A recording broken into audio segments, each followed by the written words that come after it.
Welcome to the Tokenomics DAO podcast, where we explore everything tokenomics related, ranging from deep dives on the tokenomics of the newest protocol to demystifying the nuance of building a successful token ecosystem. Our goal is to bring awareness to the importance of tokenomics and the crucial role it plays in defining the success of a protocol, helping make tokenomics relevant for everyone, builders and investors alike. I'm your host, Flo, joined by my co-hosts, Jason and or Lovis. Welcome to the podcast. On this podcast episode, we're trying something new. We recently hosted our first ever community talk. This is a new format we are experimenting with internally. Members of our Discord community that have studied the tokenomics of a project in detail can give a 30 or maybe 60-minute talk to our community. The first person to do this is Rush, and he presented on Ethereum as it transitions from proof of work to proof of stake. There are significant impacts to the tokenomics of Ethereum as it completes this transition, and Rush breaks that down for us very well. We thought the presentation was so good, and Rush does a great job explaining some pretty complex concepts, so we decided to give his content more reach by publishing it to our readers and podcast listeners. If you want to get in touch with the author, please join the Tokenomics DAO Discord server. Go to the Tokenomics discussion channel and use the @mention to talk to Rush or send him a DM. His handle is RUSH and the number 0. So Rush 0. We hope you enjoy this presentation as much as we did when we listened to it live the other day. So I'll start with the agenda today is going to be simple. It's going to be ETH basics. We'll start with some basics just because I want to make sure we are on the same page. And then talk about where we are today, which is ETH 1.5 actually. And then we move to ETH 2.0 and its impact on tokenomics. Then we'll discuss a few risks of this entire process and what do they really mean. And in terms of risk, what I'm going to discuss is probably what are the most popular kind of statements being tossed around in this industry right now. What do they mean for tokenomics? And then lastly, we talk a little bit about price impact. I don't like to talk a lot about price impact. So we'll talk more or less in terms of demand and supply over there. One thing to keep in mind as we go through this process is in today's discussion, we'll focus more on demand and supply. The reason being, no matter what tells you, at least my learnings tell me that pretty much all activity or all tokenomics is driven by demand and supply only, pretty much. And that's dictating price, that's dictating utility. There's a lot of other, or vice versa. So let's level set and get started on the basics first. So if you go to the next page,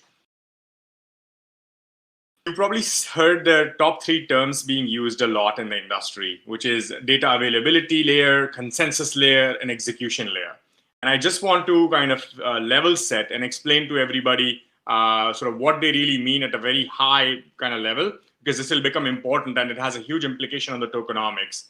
It's not just, this is what sort of is the key, what we're saying protocol changes that are driving demand and supply.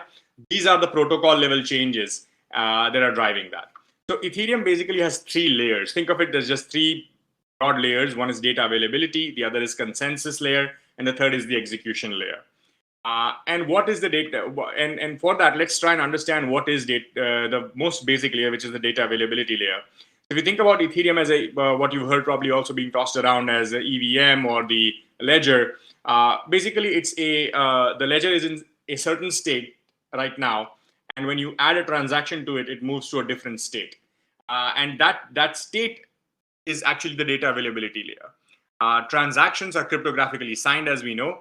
And essentially, because of that, Ethereum can be viewed as essentially a transaction-based state machine. So, and what do you need for these transactions is what you probably already know when you use MetaMask is something called gas, which is simply a unit that measures the amount of computational effort that goes behind this. So I'm glad we clarified what the data availability layer is. If you go to the next page, you'll see we've heard this term called a lot probably, which is blocks. What are blocks really?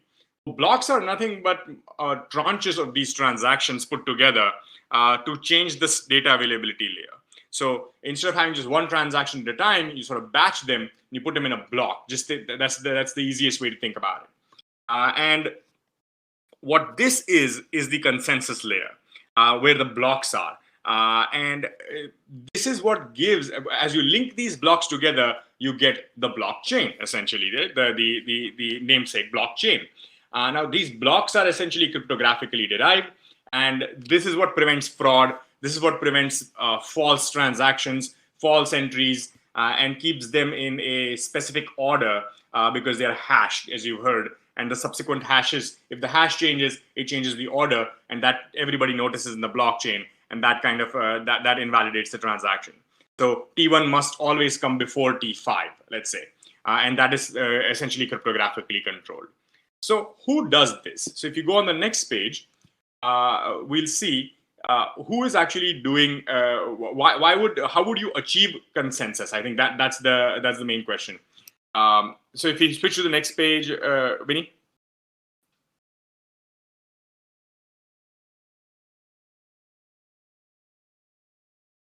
Hello, Vinny.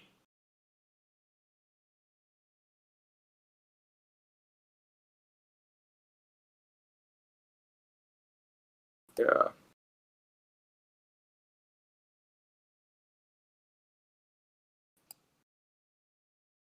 There we go. Yeah, thanks. So basically, why would anybody actually have these? Why would anybody do this? And this is where miners come in. And what miners are basically doing is they're actually batching these transactions and taking the effort to actually validate them and verify them, put them in a particular order. And they achieve this consensus by basically an algorithm called the proof of work. And this requires a real cost. And this will become very important for our talk. So as we discussed, there's a data availability layer and there's a consensus layer. And this is where the proof of work is happening to actually, which miners kind of put energy into solving. And they incur real cost in terms of computational costs in fiat, which is electricity and equipment that they use to do this process. If you go to the next page, please, you'll see that we don't see any of this process. All we see is actually just gas fees. And that is the execution layer. So all you see is party A giving party B some ETH. That's all you see. So you see 1.0042 ETH going to from A to B. And what happens is that B receives 1 ETH. And in between 0.0042 ETH goes to the miners based on the gas limit. I'll put the calculation down there. We don't need to discuss the calculation in detail or anything. But essentially what it is that A is giving B some ETH with a gas limit. And that gas limit is basically essentially, 21,000 units. Gas price is about 200 GUE. You probably heard of these terms. And then the limit times the gas price per unit will give you the total number of ETH, which is the fees kind of that are going to the miners. And this will be deducted from A's account and go to B. This is all you see, and this is the execution layer. So this covers the kind of basics of what Ethereum is and sort of where we are, what are the sort of core 3 layers that are in operation. I'll cover one last page before we to sort of take a small pause to discuss any specific questions. So if you go to the next page quickly, what I want to discuss here is that, well, where does this 0.0042 ETH go? How does it go to the miners? Is there a specific proportion to it? And this is where you have to kind of understand that it is actually the previous page, please. Yeah, this is actually important because there's 2 parts to this fees when a transaction is made from one to the other. It's basically fees paid by individuals, and then there is a protocol level issuance as well. So as I said, miners have to work towards doing something, towards doing this computation, and nobody works for free. There's no free meal. So why would they do that? Well, first is that you as an individual, just the way you pay Visa or MasterCard a 2% fee, not you, but the merchant pays it, you kind of tip the miner. And that's optional. That's fully optional. So this fees directly goes to the miner. But think about it from the circulating supply point of view of that particular currency, in this case Ethereum. it's basically not an inflationary supply. You had that, so it was already in the circulating supply, and now it's going from one individual to another individual in that ecosystem. So it still has net no impact on the circulating supply, and is a neutral neutral activity. All it's doing is incentivizing the miner to kind of push your block faster. So as you've noticed, you probably heard that when the gas prices, when the network is very busy, you should increase your gas limits, and that's what you're doing. You're basically increasing these optional tips so that the transaction can go faster, because the miners are incentivized to pick up your transaction. Now, in terms of the other part, which is like the network itself needs to continue to incentivize the miners to do this in a safe and secure manner. And so what they do is they basically give a protocol level reward. So in case of Ethereum, it's different for each blockchain. In case of Bitcoin, it's different. But in case of Ethereum, as of right now, there's a block subsidy of 2 ETH that is given, which dilutes the existing holders of Ethereum. So whenever a block is issued, 2 ETH are issued as well. And these are brand new. They didn't exist earlier. And they come into the circulating supply, into the market. And this dilutes the existing holders of Ethereum. So this increases the total number of ETH tokens outstanding. And it's paid at the protocol level. So this is an inflationary tax on ETH. Now, and this is what causes when people say it's an uncapped token, Ethereum is going to inflate away completely. Well, so this is where the inflation piece is coming from.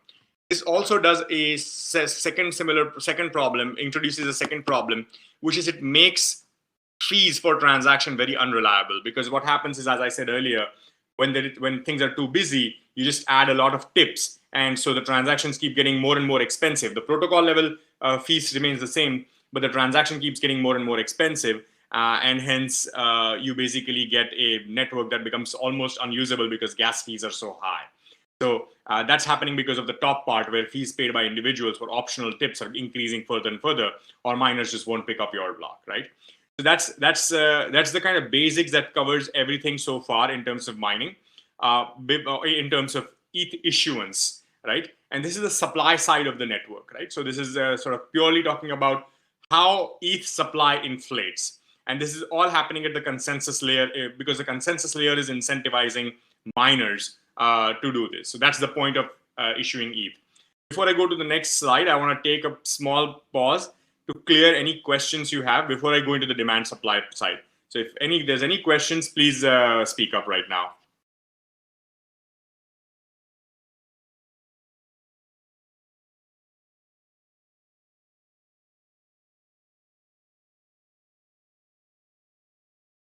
Okay.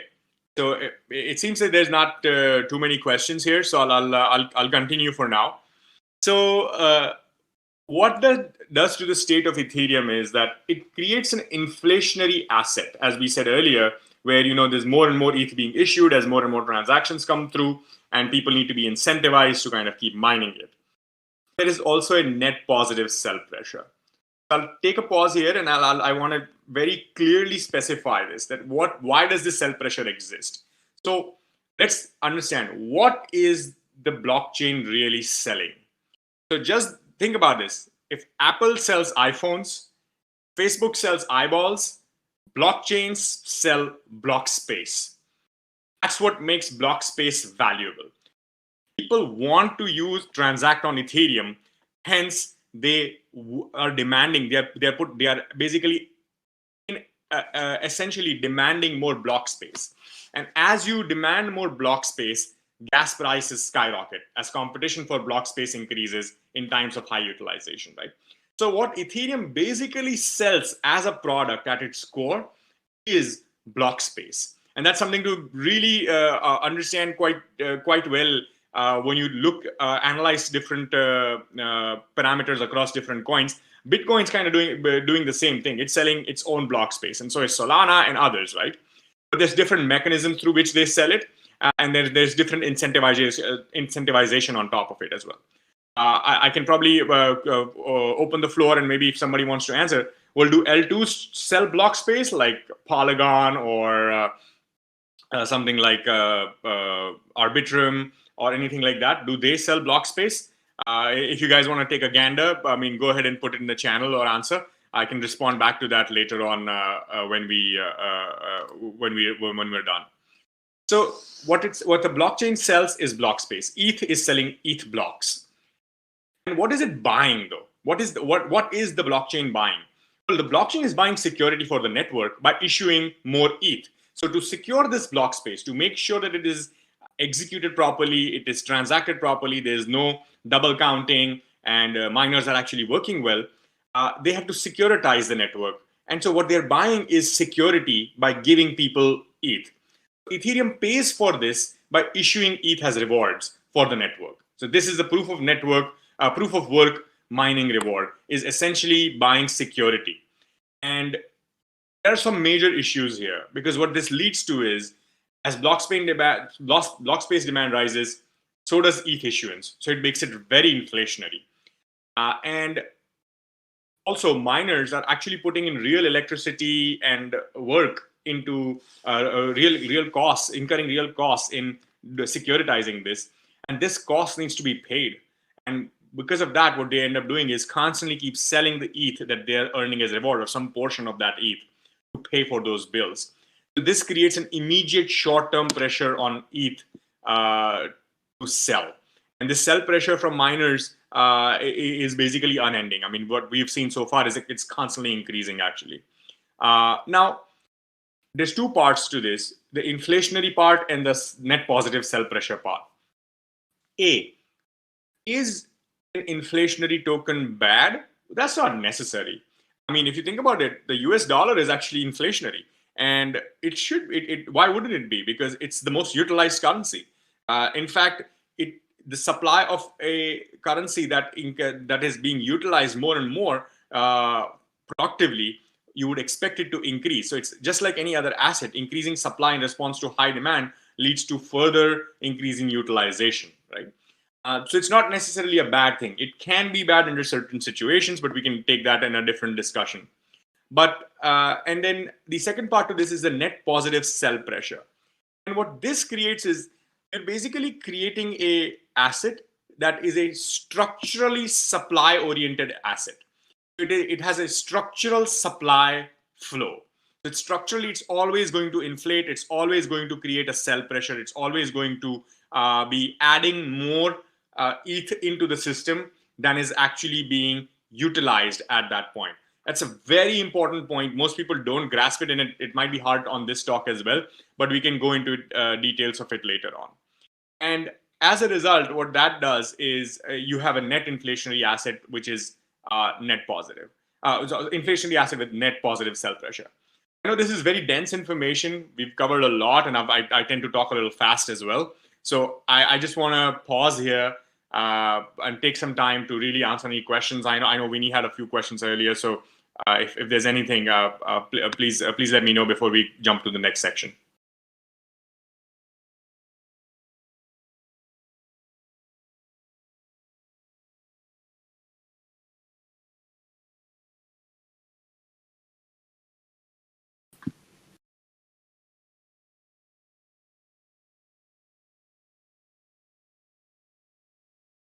Can you, sorry, this is Lovis. Can you explain again as Blockspace demand rises, so does the issuance of ETH?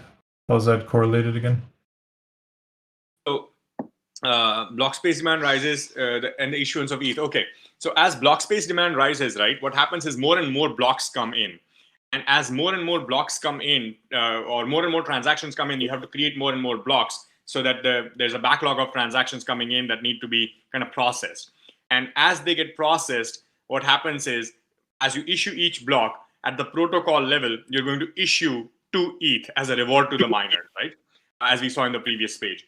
And so when more blocks are issued, more ETH is issued as a reward. And as that keeps continuing to increase more and more, you get more and more inflation in the system. But isn't the block height is always the same, no? Like they're not adding new blocks. There's only so many blocks per time available. Or is that not correct? Yes. No, so there's only so many blocks available per time. You're absolutely right about that. And as these but or not all blocks are equal either, right? So not all blocks are fully filled with transaction. And so if you look at overall the ecosystem, right, what happens is that you're having blocks being issued which are not fully utilized and yet are being issued, which lead, and you add more ETH to the system to support now further transaction. That causes a net inflation. I can explain this in detail yeah, okay. I see. Okay. Thank you. So if we skip to the next page now, we'll talk now about where we are today, okay? And this is after we've kind of already began our journey towards moving away from the consensus layer, or from the existing consensus layer, which is of proof of work. We're moving to something called proof of stake. And we're already midway, not midway, I would say maybe a quarter or a third of the way there, where we've started with EIP 1559 that's been implemented. And let's go to the next page and I'll show you sort of what I mean by that. So if we switch to the next page, what you'll see is that this London upgrade happened last August, where, remember earlier we had this block reward at the bottom, which is a constant inflation at the protocol level. Which is constantly inflation. One more page up, Vinny. Page 11, please. So what we see is that every block has a base fee now, which is a minimum unit of gas for inclusion in that block. So that's a new fee that they introduced, but it's not on top of what was existing. It's basically still going to be paid by individuals, and it's a part of that optional tips now, and tips are kind of calculated automatically. So what this does is that you broke up that optional tips into two pieces, let's say a base fee and an optional tip. And then at the protocol level, you have block rewards as well, which was continuing as is earlier. And what's happening now is that these protocol level fees are still going to miners. So that's still a constant inflationary pressure. Fees paid by individuals now, those are going to be split up into two pieces. Optional tips still go to miners, but again, as we said earlier, it's neutral. It's not going to add any new supply into the market. So it's net neutral. And the base fee now is actually burned. So you probably heard this, that there's a EIP 1559 burns tokens. So this part of these tips now is actually burned. And when we say burn, what it basically means is it's taken out of circulation. So the way to think about burning is you send these tokens to a wallet address whose keys are not owned by anybody. So it's as good as losing your keys for your wallet. And this is net deflationary because you're taking something totally out of circulating supply forever. Now, miners are going to still sell rewards to pay for proof of work costs here. So that all of that still exists. But it's just that the amount of ETH coming into the system has decreased slightly. So what is that impact? Now, we've been running this experiment for close to 9 months at this point of time. And on the next page, we'll see what is the impact of these base fees on the total circulating supply of Ethereum. If we go to the next page, Vinny, what we're seeing right now is that as of today, the current state of Ethereum, there's 4.9 million ETH, or about 5 million ETH that are issued per year. Okay, this is an annual basis. The circulating supply of Ethereum in total is somewhere between 116 to 118 million ETH. And per year now, we're actually burning 2.6 million ETH. Earlier, we were not burning anything.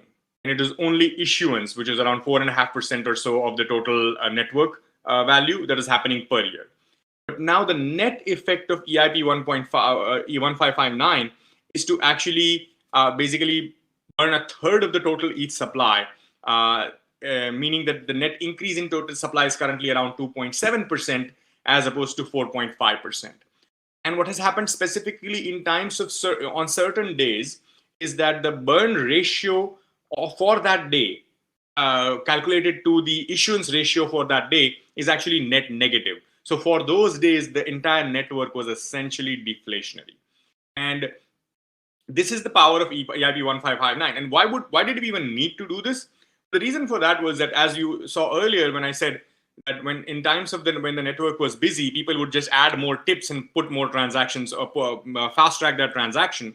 Well, now it's kind of democratic, because even if you add more tips, the burn ratio adjusts itself and the tips are kind of automatically calculated. So it basically smoothens out the curve on the optional tips, and that makes that gas fees a little more predictable. So that is the main impact of EIP 1559. That is why it was actually introduced to begin with. It didn't have much to do with the consensus layer. But what we're seeing is very important here. What you're seeing is a net deflationary pressure or a net burn. So now you're actually taking something out of the equation. And because of that, it's having a clear impact on the supply and demand overall of the ecosystem. So we saw that kind of when after August, we did see a pump, and price in this area can kind of vary around the upgrade, because people sort of buy into it beforehand, or they wait for the upgrade to go through. It all depends. So we'll see in the next slide why, in the next couple of phases, why the upcoming upgrades are going to be even more kind of jarring to the entire demand supply equation in ETH. If we could please move to the next page.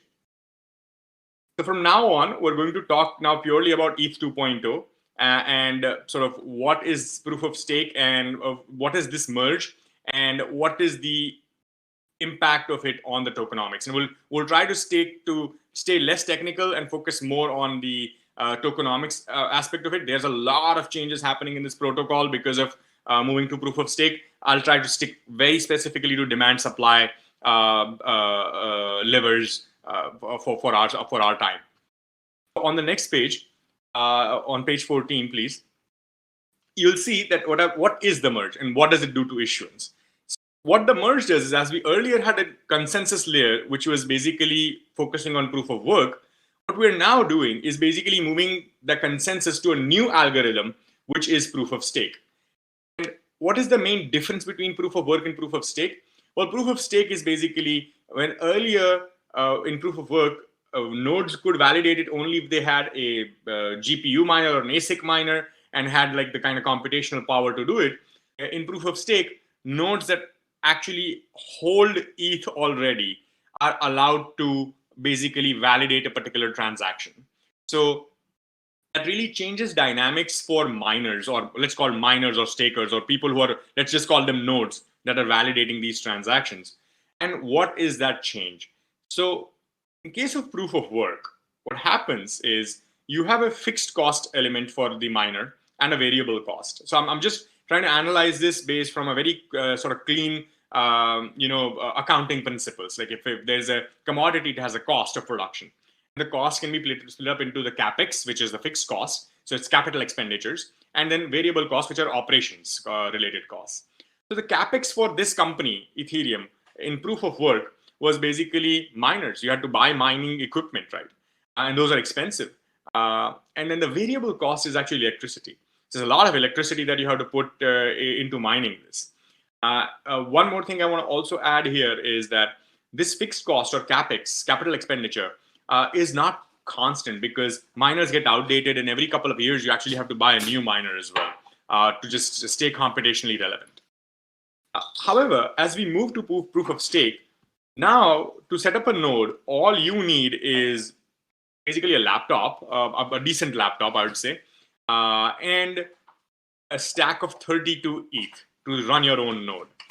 This is to run your own node. That doesn't mean you still can't stake ETH through other solutions like Lido and Rocket Pool and whatnot. But you need 32 Ethereum in your hands and a computer, and that's all you really need as a fixed cost. So as of today, that cost is around $52,000 plus, or let's say add the computer cost, so let's say $55,000 or so to set up a node. Now, what is the variable cost? The variable cost here is electricity, and in proof of work is very, very intensive, energy intensive. So you actually have to do these meaningless computations to secure the network.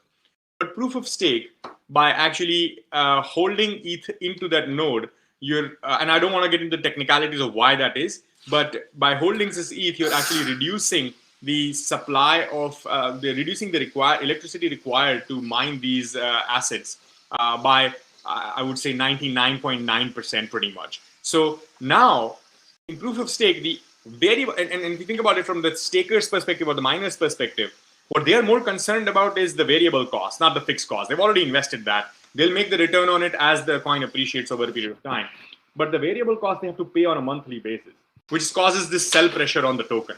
And in proof of stake, the operating costs to secure the network are practically negligible. So this has a huge impact on essentially the what I would say is the supply, the sell pressure for this token. Now, if you go to the next page, I'll try and now show you how this actually works on what it does to issuance, right? So earlier, what it was doing was we knew that a lot of the fees went to miners, protocol level, and fees paid by individuals. Now there's no miners in the picture, there's stakers in the picture. And stakers at the protocol level, at the bottom of the page, get validator rewards. I'll go into variable inflationary a little later, but that's a very important point. In terms of the fees paid by individuals, you basically split that up again into a base fee and an optional tips, just the way you used to. The only thing that changes is that miner gets it instead of a staker, and the miner is net neutral. This is again a net neutral inflation, and then net neutrals to the supply, and then the base fee is actually deflationary because you're going to burn that again. So that still exists. EIB 1559 mediated deflation or burning is still going to happen even in ETH 2.0. But at the protocol level, there's a major change that has happened, which is validated rewards are not now going to be inflationary. Stakers do earn, but this inflation is going to be variable. It's not going to be the same 2 ETH per block subsidy. You're going to have a variable inflation. And this is very important to note because this variable inflation actually is tied to the amount of ETH that is staked on the network. So I'll come to that in a minute. Before I say that, I'll just say one thing. There's a huge difference between the incentives of the stakers and miners to sell as well. So earlier, as you know, miners were kind of almost forced to sell, are almost forced to sell right now because they have to pay for electricity costs. They have to pay for upkeep of the equipment. But in case of validators, when you move to stakers, you kind of have very little electricity cost, and stakers are not likely to create additional sell pressure. Whatever earnings that they get as APY, basically, they're just going to keep it to themselves, and the additional sell pressure from new issuance is not going to be as drastic. So, or at least it's not necessary, let's put it that way. If we go to the next page, I'll go into details of what do we mean by variable inflationary. So Vinny, on the next page, we can see that the variable staking rewards are basically based on how much ETH is basically staked or locked in the staking contract. And this is a very simple this is all public information. This is not like something I just created this table out of whatever's data available on the ethereum.org website. But as validating Ethereum increases, as you can see, the max annual network issuance also changes, and the max annual return for validators actually starts to decrease. So you can imagine if more ETH is staked on the network, then you have more validators, and as a result, you have your APY kind of decreases in terms of returns on the network. And where we are today right now is we have about 10 million ETH staked already, which would theoretically lead to a max annual issuance of just $500,000 or $600,000 of 600,000 or so of Ethereum. If you recollect in proof of work, we are today issuing close to 2.7 million ETH, even after the burn. So 4.9 ETH issued, and then there's a burn of 2.6. So you still have about some odd 3 million or so coming into the supply. But now the max issuance is actually going to drop to less than less than 600,000 ETH. And this is a huge drop. So if you go on to the next page, on page 17, you can see that POS drastically reduces issuance. So earlier from 4.9 million, we're going to 0.5 million. Circulating supply, let's say it's going to stay the same. I'm not going to count the variability within a year or so for it. And the burn, we're not changing anything on the burn side. The EIP 1559 is still going to operate as is. You're still going to keep burning these tokens. And this is what's causing people to say that, hey, it could actually become deflationary here. There's going to be a 90% drop in issuance with a constant burn. And this may absolutely make ETH deflationary. This is probably the most important slide to take away really from all the complicated stuff we've discussed so far. Because what I'm trying to tell you here is that the amount of ETH coming into the system is going to really reduce drastically. And the amount of ETH that is being bought in the system right now or is existing or is being utilized, if we expect it to behave as is right now, it's going to actually reduce the overall circulating supply of Ethereum. So I'll pause there. This is a quite important concept we've discussed. Happy to answer any questions, or we can move to the next page as whenever Vinny feels comfortable.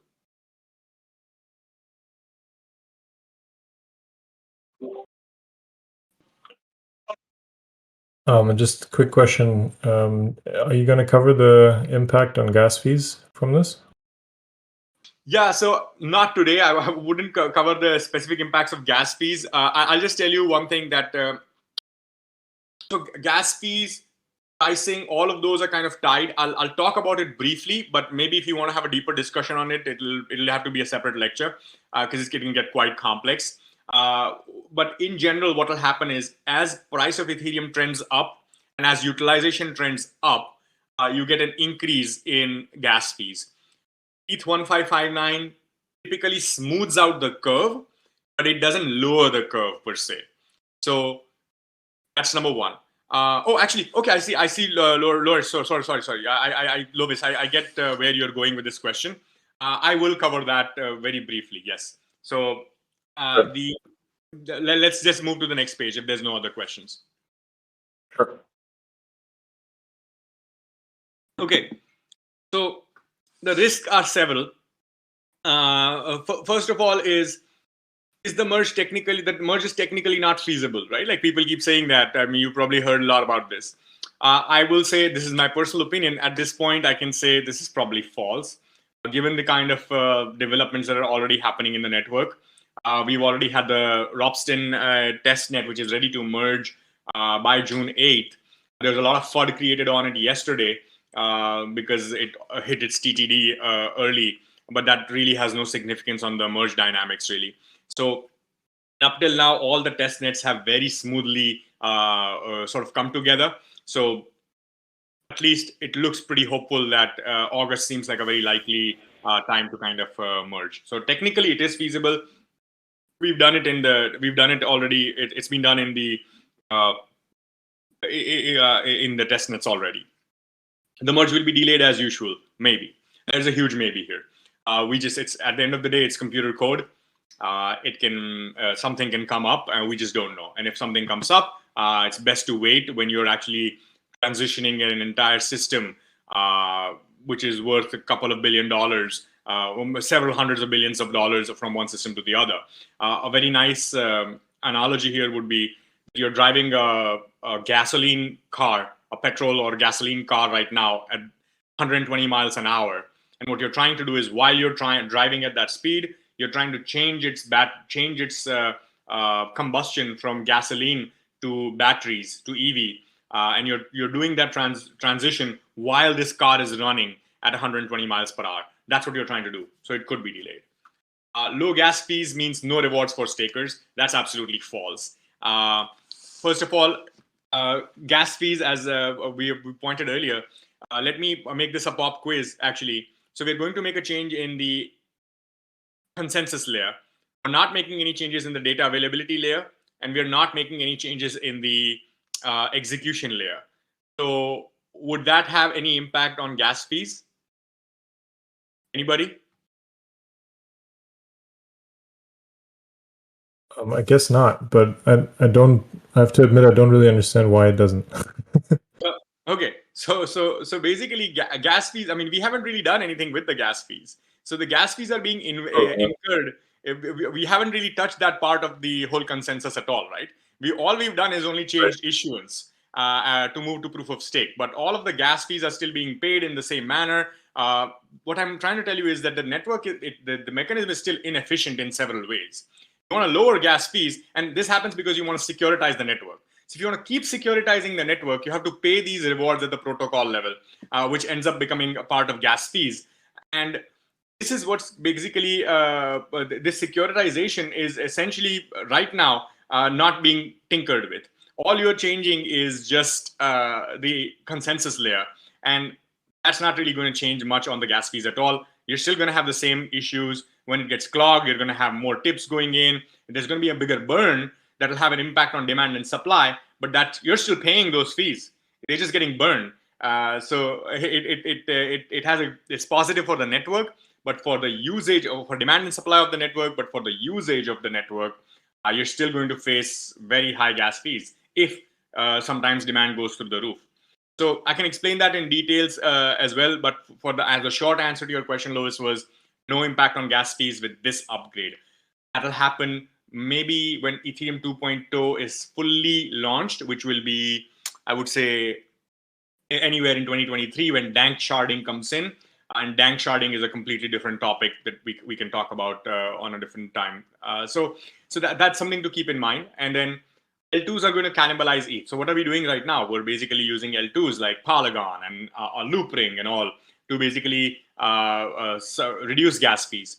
L2s are going to cannibalize ETH. But that's false, because you know what? L2s use ETH to actually securitize themselves. So they have to pay ETH these security premiums for security at some point of time. So they reduce gas fees, but they're still paying security premiums. And eventually what they do is they really drive transaction volume through the roof.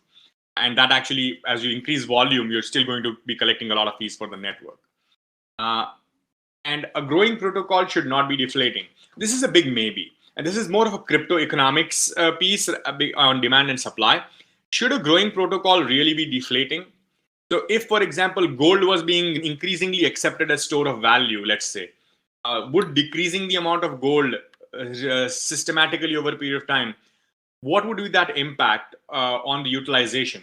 Especially when, if it's just a store of value, maybe it doesn't matter. But what if it's not just a store of value? It's being used everywhere and it's required. So this is really a big maybe, and it should be a major topic of discussion, really, which is not, unfortunately. So this is something that people should be talking about. Let's go to the next page, please. So now we'll talk about sort of price impact, and this is just purely speculative opinions. So what I have tried to do is give a very neutral view on what's happening in the ecosystem. You guys can take it sort of get meaning out of it. And also there is a change in narrative happening, right? So the narrative around Ethereum is also evolving. Just the way it has changed for Bitcoin. One thing in crypto industry in general to keep in mind is that narrative tends to follow price. So basically price bumps up for whatever reason, demand supply reasons, and then people create a narrative around it. And the ecosystem settles on that narrative. For example, for Bitcoin, started with a payment network, and now it's kind of come to a store of value, and now it's kind of going again towards a payment network. So it's kind of like a little bit of a flux there. With Ethereum also, it started with a programmable money, and now we're coming to, well, is it store of value? Is it a yield-bearing internet bond? Is it pristine collateral? So this last part of this is store of value, yield-bearing internet bond and all, I won't discuss that. What I'll do is just lay out the facts in terms of demand and supply, and we can make conclusions or have an open discussion. Go to the next page, please. So basically, ETH has built so far today, when we look at ETH, what it has done, Ethereum has done, is it has built an organic supply and demand ratio that keeps the price at this level. So there's an influx of ETH coming in, there's a demand for ETH, and that has been built over a period of 8 years since 2014, its launch, right? And the new ETH that enters circulation which is the supply, is absorbed daily. So, or else the price would start crashing. If people are not buying the ETH that is coming in, it would start crashing. And right now, if you look at the table in proof of work column, the issuance is these are annual numbers. we're looking at $27 to $35 million worth of issuance at around roughly today's prices. And the demand is about 30 million or so. So we somewhere need we have a net pressure of 5 to 8 million in terms of buys, okay? Demand is actually closer to 25 million, so I should correct that. But you have somewhere around 5 to 8 million dollars of buys, which need to happen. So that's new money that needs to come into the system to keep the price where it is. And it has done pretty well. It is if you look at it where ETH was a year ago to where it is, or a couple of years ago to where it is right now, it's done pretty well. And when proof of stake happens, what happens is that issuance drops drastically, as we said. It's going to be somewhere between $0 to $5 million at max at today's prices.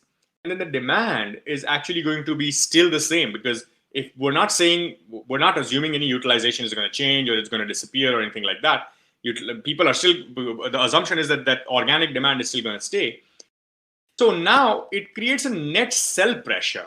This is a very interesting dynamic where people would actually need to issue more or sell more ETH to satisfy this demand to keep the price where it is today. If they fail to sell, the price would start rising, assuming the demand stays. One more thing I want to keep in mind is a lot of people have been saying, well, staked ETH is going to be released as soon as ETH 2.0 comes out. Well, that's not true, actually. Once the merge happens in August sometime, let's say, staked ETH is actually going to be locked for 6 months post-merge, 6 to 12 months, up until the Shanghai fork, which is another computational upgrade, which will happen in the future at some point of time. And so negligible amounts of ETH will actually enter the supply for 6 months post-merge. To keep this in mind, in terms of demand and supply, negligible ETH is entering the system now. The amount of demand and utilization, if we assume remains the same, what would be its impact overall on pricing? And there's several models in which you can consider this. I'm going to present one case. So there's DCF models and all of those. But let's go to the next page and I'll quickly talk about one part of this, okay? Which is, we see what happens with Bitcoin. So whenever there's a triple halving, whenever there's a halving, Bitcoin halving, which happens every 4 years in a cyclical fashion, we know that very well, we actually get a shock in the supply. Less Bitcoin is issued. And we see a very clear impact on price and demand for Bitcoin. As demand stays roughly the same, you see Bitcoin price skyrocket. So these are structural supply shocks at the protocol level. And when structural supply shocks happen in the crypto industry, what we have seen is that they catalyze large moves. So this is one thing to consider, that proof of stake transition or the merge is essentially a structural supply shock to the system. And it's a pretty big shock, 90%. Now, what this is creating is probably one of the largest supply shocks in the history of crypto at such a large scale. Nothing like this has really been done. So that's why people say, well, it's a really risky investment. I mean, yeah, this is the risk you're running. This is a large supply shock coming into the system. Nobody's done this experiment. Nobody can really tell how it's going to trend. But if you go by the halving, Bitcoin halving, what you're basically having is an impact of triple halving. You're reducing the supply that much in just a flick of a switch. One day you hit that block, the TTD, and it'll just switch over. And most likely, one thing to keep in mind is we will probably never see another such setup in this industry again either. So this is a very unique use case that has been built up, because the organic demand for ETH was built up through proof of work over a long period of time, over 8 years. And there is utilization behind it in DeFi, NFT, and all of these applications. And now you're just switching the demand supply underneath it, which is a setup that's probably not going to occur in the industry. I mean, the only times we've seen massive supply shocks, we recently saw that in the Terra ecosystem, where you had a massive supply of Luna come in and you saw that the chain collapse completely. In this case, it's opposite. We're going to actually reduce the amount of supply. And so this opens up a lot of questions for us as well, and how to interpret pricing. But what I want to say is move the conversation further towards other areas, which is, could ETH become a deflationary asset? Is that good, really? That's an important philosophical question, really, from a crypto monetary perspective. can ETH have a more stable pricing after the merge? And when will it become stable? Because you want it to be a stable asset. So does this make it more stable? Does this make ETH a pristine collateral? And that's the sort of ultrasound money narrative or sound money. Does it really make it sound money? And then, as we earlier said, that there's a structural supply in Bitcoin and in Ethereum, which is why it's a structural supply-based asset. Does this now make ETH a structural demand-driven asset? Because that can have a huge impact on how it is actually just being viewed by the people who are buying it and staking it as well. Because if it's structural demand asset, you want to actually keep it or hold it more and more. Anyway, I'll pause there. We can go to the next page if you want. But what I'll do is I've left some of my contact info in terms of my email and LinkedIn and Twitter on the next page. And you guys can reach out to me. I'm happy to answer questions, get into discussions. And right now, I'd like to open the floor for the next few minutes to just have an open conversation with everybody.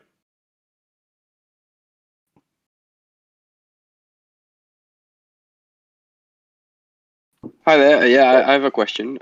Well, first of all, it was a really good presentation. Thanks for the effort and the work that you put in.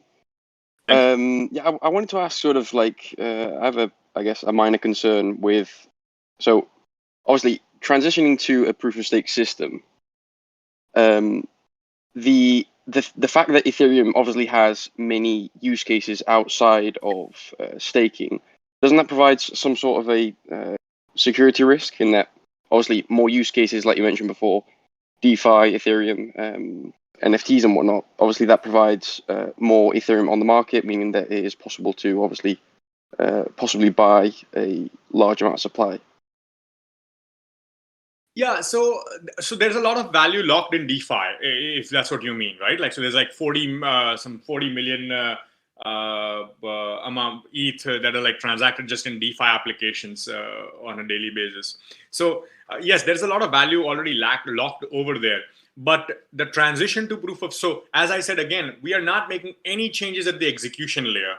So for the securitization of the network comes at the consensus and data availability layer between the two. And since we're not making any changes to the execution layer, it should not have any impact on any of the applications running on Ethereum as long as we make the transition smoothly in terms of security. So there should not be, it's not going to open up for any hacks or any kind of bad actors to come in. I mean, there's one way to do it. There is one way a bad actor can come in, which is right at the time of transition, but that has been mitigated now by sort of like earlier, if you remember, they used to announce that, okay, on this date at this block height, it's going to this protocol will be new protocol EIP will go into effect. Well, they've changed it to TTD, so it's kind of harder to determine that. So we can tell kind of ballpark when it's going to be, and that's the only place where there was a slight security risk.